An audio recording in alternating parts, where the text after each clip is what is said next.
So much like our US and UK colleagues, we went to a Nintendo Switch event a few days ago, and one of the games we played there is Snipperclips. So it's a little puzzle game that you're encouraged to play in co-op, although I believe you can play it in single player as well, if you can't find another person who's willing to enjoy you playing a puzzle game with them. What did you think of it, Dan? I really liked it. It's kind of reminds me, it looks a lot like Loco Roco on PSP. It's got a real flat, kind of nice kid-looking aesthetic, I think. It does. So you've got these lovable, like pink and yellow colored shapes. And basically what you can do is cut each other into different shapes. And you need to be certain shapes to get through the level. Yeah. So there's different things that you need to achieve in each level to be able to get to the end of it. Yeah, basically it started off quite simple. You had to make like a simple shape, like a heart, or I think we had to make one where each of us had a small segment cut out.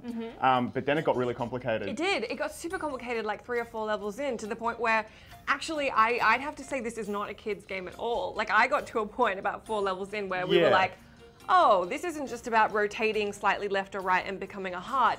This is actually dissecting what the mission even is for the level, because it doesn't tell you, and then being able to achieve it with somewhat complicated platforming in addition to being able to be the right shape. And I guess we should point out that the way to cut your shapes is you use your body against the other person's body to cut out the shapes. So it's kind of trying to figure out the best position of your body to cut the perfect shape that you need. So for example, one of the things we had to do was get a ball into a hoop. And it's really, really difficult because it is, I think it's physics-based as well.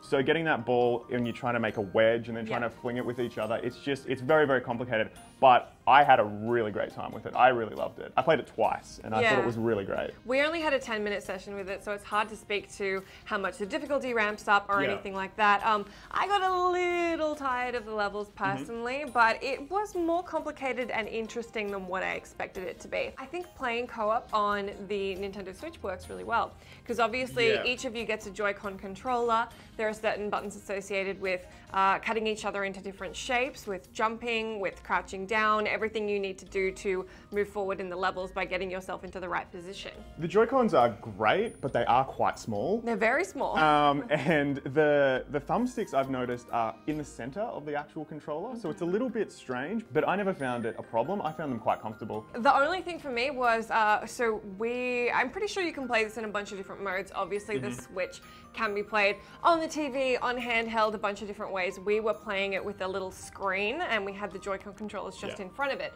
My eyes are pretty crappy, and I had a little trouble seeing the outlines that we needed to fit into and stuff. Like when our tails for our little shapes needed to be off to the left instead of the right, I couldn't really identify that with where we were sitting in this relatively dark room. So something like that, it might be better on a TV than if playing it on that little tablet. Yeah, I think definitely if you're going to play 2-player, you definitely want to play it on a big screen. I think it's quite hard to play, but but yeah, if all you've got is a Switch in your house, I'd still, and a bud who wants to maybe cut a piece out of your little paper character, give it a go. Totally, yeah, pretty fun puzzle game. Check it out if you like. We've got a bunch of other Switch impressions on site, so be sure to check back to GameSpot.